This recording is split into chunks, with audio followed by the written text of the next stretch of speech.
There isn't a better way to live your life. There's no right way and wrong way. There is only the way that gives you more energy. There is only the way that gives you fulfillment. When you have those things, when you're fulfilled by what you're doing and it's giving you, the harder you pursue it, it's giving you more energy, you're on the right path. As the Greeks would say, segolodromo, which means you're on a good road. And that's what I want people to understand. But I don't think that it is a universal path. And so the only universal path is to do the things that give you fulfillment and energy. So if spending time with your friends gives you that, then you should be spending more time with your friends. If dating gives you that, then you should be dating. So you don't need to want to be the best in the world at something. You don't need to want to make a lot of money. You don't need to want to be an entrepreneur. They're literally just stand-ins. They're proxies for fulfillment and energy creation. That's it. So those are the punchlines of what's the meaning of life and all of that stuff. It is to do something that makes you feel a deep sense of well-being, which I'll call fulfillment, and something that gives you energy, where you're literally excited to attack the day. I start with identity is because I think that's the root of all our challenges, is starting at the root, not starting at the symptoms or the superficial or the surface level, but let's go to the root. If you're playing a role, if you're wearing a mask, if you're dressed in clothes that are not yours, then you end up living a life that's not yours. Because guess what? When you fake being someone for so long, you think it's your reality. And that's what happens to all of us. We play a role at work, we play a role at home, we play a role with our family, we play a role with our friends, and then we think that role is us. And we lose ourselves. And to me, that is the core reason why we're chasing things that are not important to us. A lot of you that are running from things instead of running to things. And that's a huge difference, running from something versus running to something. And so I want you to think about that for a minute, because you don't have to move across country to change your life. And you don't have to do something drastic to experience drastic positive change. And here's the thing about running away from your problems, running away from your past. Have you ever noticed that when you run away, it tends to follow you?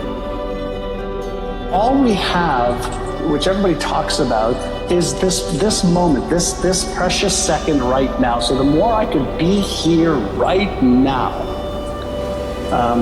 the more I'm living, the life that I want to live. Too much about the future, too much about the past. I can use those as something to, hope for in the future, as a guiding post from the past. But right now is the moment that every one of us has. I never really aspired to happy, because happy is usually determined by external factors. I go for the joy. Because when you have joy at home, when you have joy inside, it don't matter much what's going on out here. You understand? You got your joy. And you can come home to your joy no matter what is going on in the world. Far too many of us have our happiness, our peace, our joy, our value, our worth hooked into some external stimulation. And then we wonder why we're stressed out and overweight and can't sleep.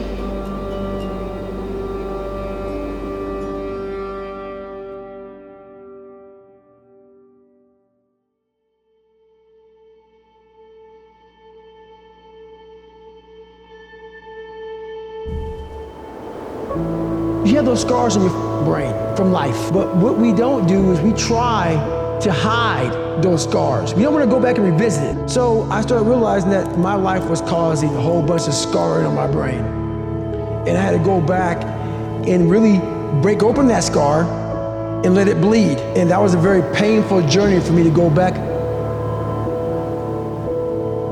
Who are you letting ruin your dreams? What scorecard are you judging yourself by? Screw that. This is your time. This is your opportunity. This new world that we live in with access like you listening to me right now, access to so much knowledge. We have access to information. This is your time. There's no better time. There's no different time.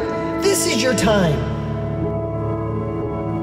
The only way it'll happen is if you change the story in your head. If you say, change the scorecard.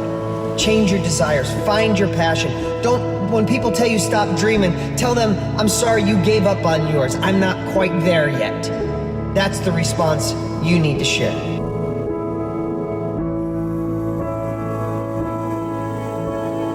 Every day I'm winning. Every day I'm winning the other voice in my head. So I'm at peace with myself.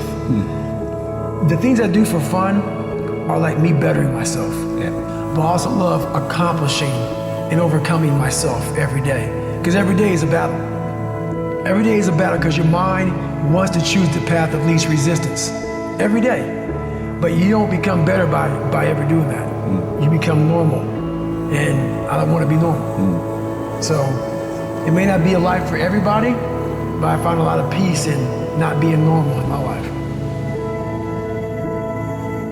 Dreams without goals are just dreams, and they ultimately fuel disappointment. Goals on the road to achievement cannot be achieved without discipline and consistency.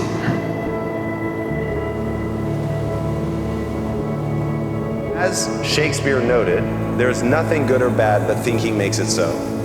There's nothing good or bad, right? There's just stimulus and then there's response. But people think that it is objectively a certain way. So now because they think it is objectively a certain way, they feel they are supposed to react based on those emotions that are getting kicked up in their mind. If you want to always be moving towards your goal, you want to be optimized, you've got to learn to get control of your emotions. You've got to learn to understand to tell yourself a narrative that isn't predicated on necessarily identifying what is objectively true, because I don't think that we experience the world that way. It's identifying what's going to work to get me to my goal.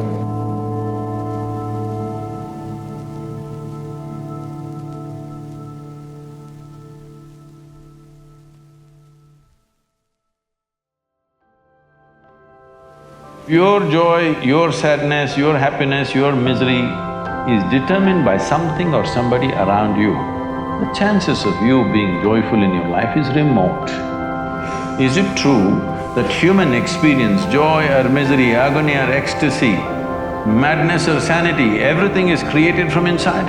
At least if you're a manager, if you're going to be a manager, at least what is happening from within you must happen your way. Because essentially management means having situations the way we want it. Yes? Management means what? Having situations the way we want it. Well, if the world is not happening your way, at least this one must be happening your way, otherwise what kind of management is this?